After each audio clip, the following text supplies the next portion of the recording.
Spotlight on those who served. Brought to you by Gray Bar. News 4 is partnering with Gray Bar to shine the spotlight on the stories of veterans in our community. Tonight, Steve Savard shows us how one man kept on serving his country despite being wounded in combat. Purple Heart recipient Dan Love was manning the big gun on a supply transport boat in the so-called Brownwater Navy in early 1968 during the North Vietnamese Tet Offensive. Dangerous times to be slowly navigating the rivers of Vietnam to carry loads of ammunition, lumber, even soldiers, anything that needed transport.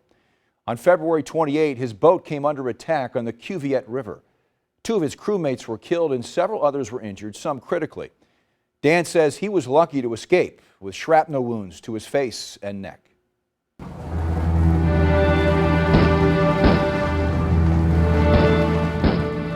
It killed Gary, which was the other gunner, killed him outright, and there was a young guy on the boat that I didn't even have a picture of him or anything. You know, the poor kid was, I don't know, maybe 2 weeks on the boat. He died. And then there was several that were critical. And myself and both of my loaders, we were all wounded. We were able to get up and start returning fire. But, you know, it's just, these other guys, they didn't have a chance.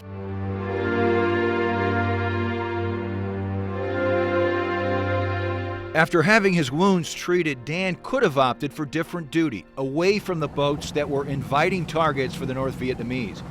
But he chose to return to his job as quickly as he could.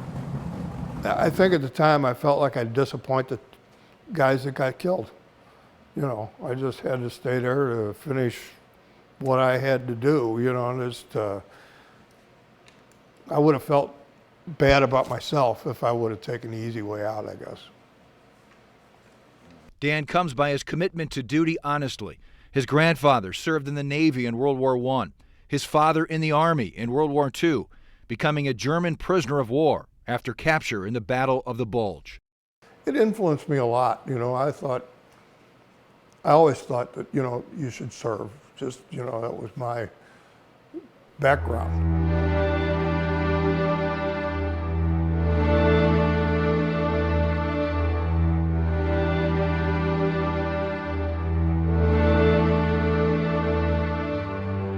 It's been more than 50 years since Dan left Vietnam, but he gets periodic reminders of his year in combat. These things never leave you. I still wake up sometimes in a cold sweat, you know, and certain smells. If it's boiling hot outside and I catch diesel fumes, sometimes it puts me right back in the country. Takes you back? Yeah. Dan has visited the Vietnam Veterans Memorial Wall in Washington, locating the names of his 2 crewmates killed that day in 1968, wondering what may have become of them had the attack hit his side of the boat instead of theirs. And he admits he struggled with PTSD after returning home, years before learning of the formal diagnosis and thinking he might be alone in his struggles.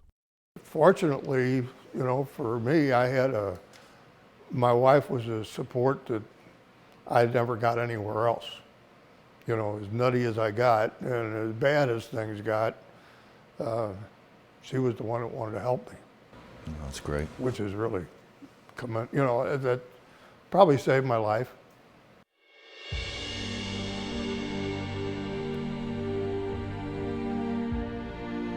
Dan's wife, Judy, tells me that everyone should know that PTSD doesn't just affect the veteran. She says it affects the spouse and the entire family as well. I'm happy to report that Dan and Judy celebrated their 50th wedding anniversary earlier this year. They have 5 kids and 17 grandkids. It was Dan and Judy's daughter, Dawn, who contacted me about telling her father's story. I'm glad she did. It was an honor. If you know a veteran with a service story to tell, contact us at KMOV.com/spotlight. Steve Savard, News 4.